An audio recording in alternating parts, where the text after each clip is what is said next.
बिस्मिल्लाहिर्रहमानिर्रहीम। अस्सलामुअलैकुम नाज़रीन कराम, नई वीडियो में आपको खुश आमदीद कहते हैं। एक जानिब रमज़ान का चांद नज़र आ गया है, कल पहला रोज़ा है। वहीं दूसरी जानिब इलेक्शन कमीशन ने सुप्रीम कोर्ट ऑफ पाकिस्तान के फैसले की धज्जियां उड़ा दी हैं। इलेक्शन कमीशन ने पंजाब में होने वाले इंतखाबात मुलतवी कर दिए हैं। आज ही चीफ जस्टिस ने कहा था कि साफ शफाफ बर वक्त इंतखाबात ना हुए तो मुदाखलत होगी, और अब इलेक्शन कमीशन ने बहाना बना दिया है कि साफ शफाफ इंतखाबात मुमकिन नहीं है। अब आखिर क्या वजह है कि 30 अप्रैल की बजाय 8 अक्टूबर तक इंतखाबात को खींच कर ले जाया जा रहा है? उसकी वजह यह है कि तब तक चीफ जस्टिस तब्दील हो चुके होंगे और फिर आसानी से इलेक्शन को मजीद आगे किया जा सकेगा। अब देखना यह है कि आज रात को अदालतें खुलेंगी या नहीं, क्योंकि आइन तोड़ा गया है। आइन में वाज़े लिखा है कि असम्बलियां तहलील होने के 90 रोज के अंदर इलेक्शन करवाना लाजिम व मलजूम है। 8 अक्टूबर को इलेक्शन कराने का ऐलान करके इलेक्शन कमीशन ने सुप्रीम कोर्ट के मुंह पर जन्नाटेदार थप्पड़ रसीद किया है और यह साबित किया है कि यह माफिया सुप्रीम कोर्ट के फैसलों को जूते की नोक पर भी नहीं रखता। यह मरियम, नवाज शरीफ और दीगर लोगों के अहकामात पर चलता है, क्योंकि ये उनके घर की लौंडी है। इससे पहले सुप्रीम कोर्ट के अहकामात ना मानने पर वजीर आजम घर भेजा जा चुका है। अदम एतमाद वाले रात जो है वो अदालतें खुली थी। क्या इस बार चीफ इलेक्शन कमिश्नर के खिलाफ तौहीन अदालत कार्रवाई होगी? क्या इंतखाबात मुलतवी करने पर आर्टिकल 6 लग सकता है? इस वक्त चीफ जस्टिस की तरफ पूरी कौम देख रही है। चीफ जस्टिस की तंबीह के बावजूद इलेक्शन कमीशन ने पंजाब में 30 अप्रैल को शेड्यूल्ड इंतखाबात मुलतवी किए हैं, जबकि एतजाज एहसन का कहना है कि चीफ जस्टिस हमारी रेड लाइन है। जिसने चीफ जस्टिस के हुक्म के खिलाफ जाकर 90 रोज से आगे इलेक्शन किए वो तौहीन अदालत के लिए कायम रहे, और हम अपनी रेड लाइन यानी चीफ जस्टिस के पीछे खड़े होंगे।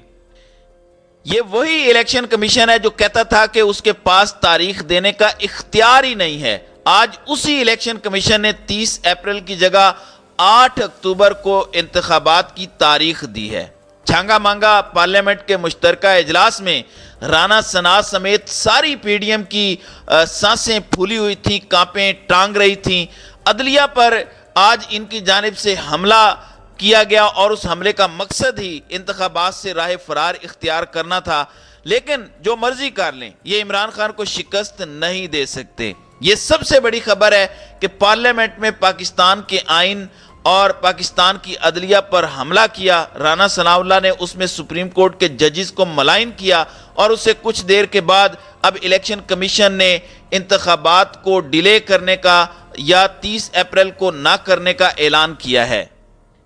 दुनिया की किसी पार्लिमान में अपने ही इदारों की ऐसी तज़हीक की मिसाल आपको कभी नहीं मिलेगी। पसंद के फैसले आए तो अदलिया जिंदाबाद, खिलाफ फैसले आए तो इंसाफ का कत्ल। ये लोग ये नून लीग का असल और घनौना चेहरा है, और जजों के खिलाफ ये मुहिम चला रहे हैं। चीफ जस्टिस इस पर कब सोमोटो लेते हैं अब ये देखना है, क्योंकि नून लीग आला अदलिया पर हमला आवर हो चुकी है। 11 माह में इनकी कारकर्दगी सिफर थी और सारा जोर इंसानी हुकूक की धज्जियां उड़ाने में लगा रहा। अवाम का सामना करने के ये काबिल नहीं थे, लिहाजा अब इनकी मासूम सी ख्वाहिश थी कि आइन और जमहूरियत को मुअत्तल कर दिया जाए, और इस ख्वाहिश को जो है वो इलेक्शन कमीशन ने पूरा किया है। एक जानिब ये हो रहा है तो दूसरी जानिब ना अब हेलीकॉप्टर्स हैं, ना एटीएम है, और ना ही कोई स्पोर्टिंग सिस्टम है। सारा सिस्टम खिलाफ होने के बावजूद सियासतदान पाकिस्तान तहरीक इंसाफ में क्यों शमूलियत इख्तियार कर रहे हैं? आज जमशेद दस्ती ने तहरीक इंसाफ को ज्वाइन किया है, इस पर भी हम इस वीडियो में बात करेंगे। नाज़रीन कराम, आपको पता है कि रवां माह ही इलेक्शन कमीशन ऑफ पाकिस्तान ने 30 अप्रैल बरोज एतवार पंजाब में सूबाई असम्बली के आम इलेक्शन पर पोलिंग के लिए शेड्यूल जारी किया था। 3 मार्च को सदर मुमलिकत डॉक्टर आरिफ अलवी ने पंजाब असम्बली के आम इंतखाबात 30 अप्रैल बरोज एतवार कराने की तजवीज़ दी थी। ऐवान सदर की जानिब से जारी बयान में कहा गया था कि सदर मुमलिकत ने तारीख का ऐलान इलेक्शन कमीशन की जानिब से तजवीज़ करदा तारीखों पर गौर के बाद किया है। इससे कबल 30 मार्च को ही الیکشن کمیشن نے 30 اپریل سے 7 مئی کے دوران پنجاب اسمبلی کے عام انتخابات کرانے کے لیے تاریخ تجویز کی تھی۔ الیکشن کمیشن نے انتخابات ترجیحاً اتوار کے روز کرانے کی تجویز بھی دی تھی۔ الیکشن کمیشن آف پاکستان کی جانب سے جاری پریس ریلیز میں کہا گیا تھا کہ چیف الیکشن کمشنر سکندر سلطان راجہ کی زیر صدارت اجلاس ہوا، جس کے بعد الیکشن کمیشن نے صدر مملکت اور گورنر خیبر پختونخوا کو مراسلے ارسال کیے۔ الیکشن کمیشن نے سپریم کورٹ کے فیصلے کی روشنی میں صدر مملکت کو مراسلہ ارسال کیا تھا، جس میں صبح پنجاب کے انتخابات کے انعقاد کے لیے مورخہ 30 اپریل سے 7 مئی 2023 تک کی تاریخیں تجویز کی گئی تھیں۔ الیکشن کمیشن نے کہا تھا کہ صدر مملکت کی طرف سے تاریخ کے انتخاب کے بعد الیکشن کمیشن اپنے آئینی اور قانونی فرائض انجام دینے کے لیے تیار ہے۔ اب یہ جو تیاری تھی، اس تیاری کا پول کھل گیا ہے۔ ایک جانب پارلیمنٹ کے اندر سپریم کورٹ پر حملہ ہوا، اعلیٰ عدلیہ پر حملہ ہوا۔ رانا ثناءاللہ نے جس طرح سے بد زبانی کی، جس طریقے سے اس نے سپریم کورٹ پر حملے کیے، ججز کے اوپر حملے کیے، اس کی تاریخ میں مثال نہیں ملتی۔ سپریم کورٹ نے اپنے فیصلے میں کہا تھا کہ پنجاب اور خیبر پختونخوا اسمبلیوں کے انتخابات 90 روز کی مقررہ مدت میں کرائے جائیں، تاہم عدالت عظمیٰ نے الیکشن کمیشن کو اجازت دی تھی کہ وہ پولنگ کی ایسی تاریخ تجویز کرے جو کسی بھی عملی مشکل کی صورت میں 90 روز کی آخری تاریخ سے کم تاخیر کا شکار ہو۔ یہ سپریم کورٹ نے کہا تھا، لیکن اب آپ دیکھ لیں کہ انہوں نے 30 اپریل کی بجائے 8 اکتوبر، یعنی یہ بنیادی طور پر ایک نئی گیم کھیلنے جا رہے ہیں، اور بہانے بنا کر انہوں نے آخر کار یہ اعلان کیا ہے۔ اب دیکھنا یہ ہے کہ سپریم کورٹ اپنے فیصلے پر کیسے عمل درآمد کراتی ہے۔ پاکستان تحریک انصاف کے رہنما فواد چودھری کا کہنا ہے کہ ملک میں کون فتنہ ہے اور کون دہشت گرد، یہ فیصلہ پاکستان کے عوام کریں گے۔ وزیر داخلہ کے پارلیمنٹ کے مشترکہ اجلاس سے خطاب پر رد عمل دیتے ہوئے سابق وفاقی وزیر اطلاعات فواد چودھری نے کہا کہ رانا ثناءاللہ نے سپریم کورٹ کو پیغام دیا کہ آئین کے مطابق 90 دن کے اندر الیکشن کروانے کا آپ کا جو حکم ہے اس پر عمل درآمد نہیں ہونے دیں گے، اور اس کا عملی ثبوت ہم نے دیکھ لیا کہ آج الیکشن کمیشن نے یہ اعلان بھی کیا ہے۔ فواد چودھری کا مزید کہنا تھا کہ مسلح جتھوں کے بارے میں رانا ثناءاللہ نے قومی اسمبلی میں آج جو تقریر کی، ایسی ہی تقریر رانا ثناءاللہ نے ثانیہ ماڈل ٹاؤن کے دن 17 جون 2014 کو پنجاب اسمبلی میں بھی کی تھی۔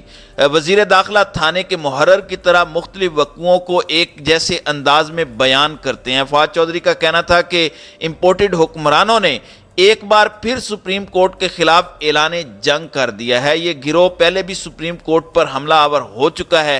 سیاست اور جمہوریت کا نام لینے والی کسی جماعت کو عوام کا سامنا کرنے سے نہیں گھبرانا چاہیے۔